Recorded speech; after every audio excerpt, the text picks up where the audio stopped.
Thanks, Ed. That was great. Way to get us started on a high note. I'm Tim McCarthy, everyone. I'm a resident faculty affiliate here at Quincy House, and it's my great honor to introduce our second speaker, Penguin Podium, tonight.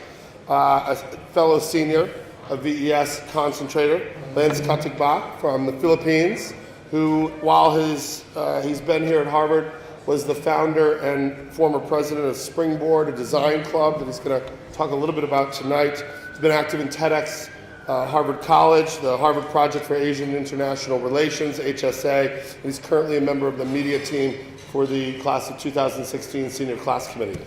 Please join me in warmly welcoming Lance to the Penguin Podium. Okay.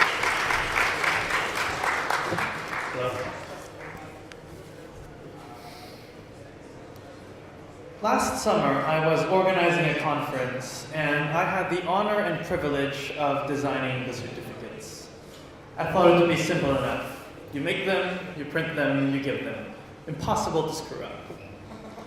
And then a delegate came up to me afterwards and said, "This looks like toilet paper." Now, I had chosen this parchment paper not for its absorbent qualities, but because I thought it was better than regular paper, and it would save us a bit of money. And now I was being haunted by the thought that over 500 people thought that Harvard could not afford to give them anything better than toilet paper. A decision that I had barely thought through had affected so many people. And if you think about it, all of our decisions affect one another. If you've ever had trouble submitting your study card online, felt exposed by the wide gaps in bathroom cubicles, spent too much time in line at the DMV, or wrangled with a jammed printer, then you've been victimized by somebody's poor decision-making.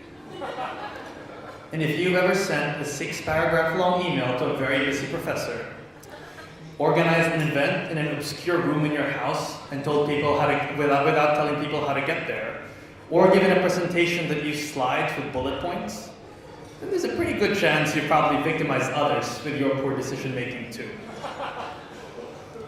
Now, because you make decisions, you are a designer. You don't need to be a member of the Design Club Springboard or a film major like me to become one. Designers are people who make decisions that affect other people. And whether you believe so or not, you are a designer. We are all designers. However, even if we make decisions all the time, most of us never really learn how to design them the right way. So today, about a month before I graduate, or 38 days as Ed says, I want to share the single biggest thing I learned about design that I hope will allow you to make better decisions in the future. I want to talk to you about empathy. Now, we all sort of know what empathy is, right? It's putting yourself in the shoes of another person. It's what you do when you don't know how to meet that high school senior that you're mentoring for PBHA, trying to figure out exactly how to relate to them.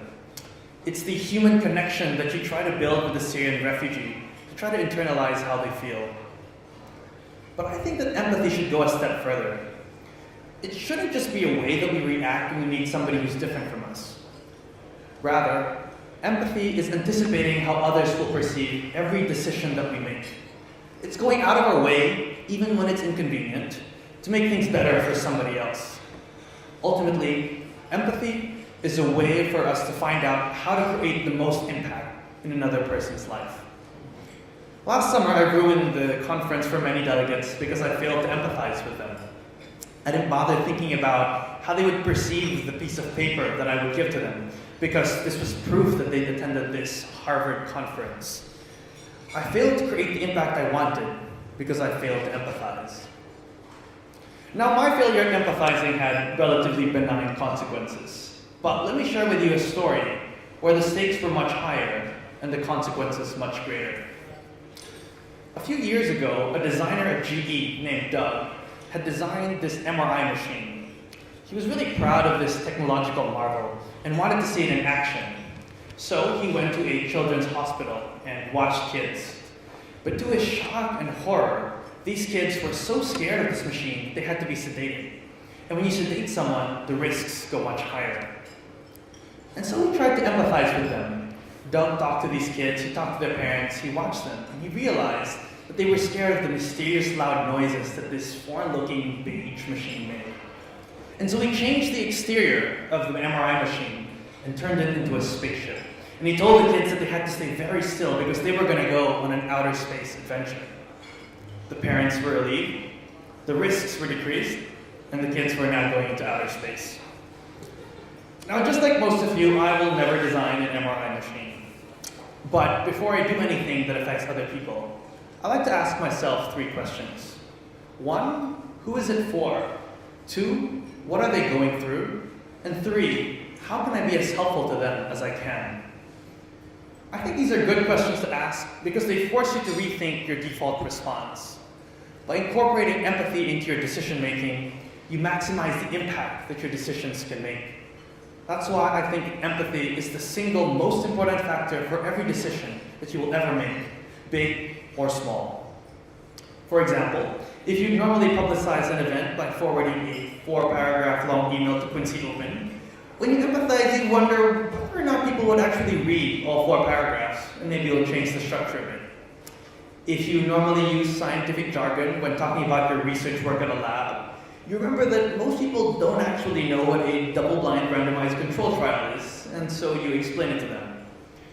And when you give a speech at Penguin Podium about design, you remember that most people don't actually care about design, so you have to meet them somewhere in the middle. Harvard tells us that we should go and make the world better for other people, that we should be the change that we want to see.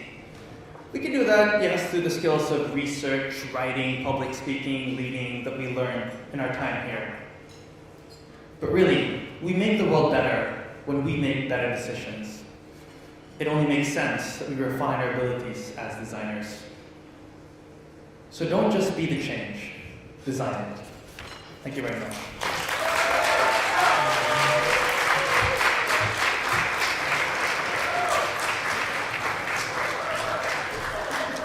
All right, thank you all so much for your attention. We'll be having speeches like this every night, 7:07 p.m. from now till Saturday. Thank you all.